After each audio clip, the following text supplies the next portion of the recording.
Hello मित्रांनो, स्वागत आहे पुन्हा एकदा आपल्या न्यू व्हिडिओमध्ये। तर आपण पुन्हा एकदा जे आहे ते किशोर भाऊच्या वर्कशॉपमध्ये आलो आणि इथं जे आहे ते आता जे पेंटिंग वगैरे चालू आहे गणपती मूर्तीची। तर पेंटिंग वगैरे जे आहे ती काही मूर्ती झाली आहे, तर या तुम्हाला दाखवतो कशा काय प्रकारच्या मूर्त्या वगैरे आहेत।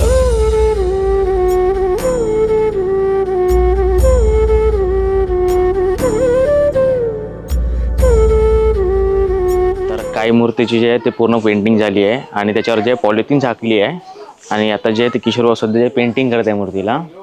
आणि इथं जे आहे ते खूप वेगवेगळ्या प्रकारच्या तुम्हाला मूर्त्या पाहायला भेटणार। सगळ्या मूर्त्या तर तुम्हाला दाखवतो मी।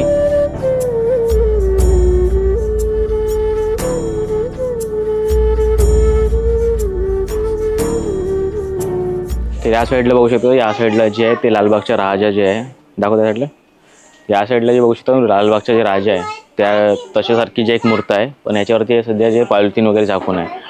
तर पॉलिथिनचे वगैरे झाकून जे त्याचं कारण जे मेन असं आहे की पेंटिंग वगैरे झाली आहे तर डस्ट वगैरे बसणार किंवा पाणी पावसाचा मोसम असल्याच्याने त्याच्यावर पाणी वगैरे पडलं तर ते कलरिंग वगैरे खराब होणार, त्याच्यामुळे जे ते पॉलिथिन वगैरे झाकून आहे। आणि या व्हिडिओमध्ये जे तुम्हाला जे आहे ते आगमनाची डेट वगैरे जे आहे, शोभनजी गणपती आहे त्या आगमनाची डेट जे आहे ते पण माहीत होणार तुम्हाला, किती तारखेला काय आगमन आहे। तर त्याच्यात मला दाखवत पूर्ण अशा प्रकारे जे ते पूर्ण जे आहे ते किशोर भाऊचे जे वर्कशॉप आहे जवळपास इथं जे आहे ते 50 ते 60 मूर्त्या राहते हर वर्षी।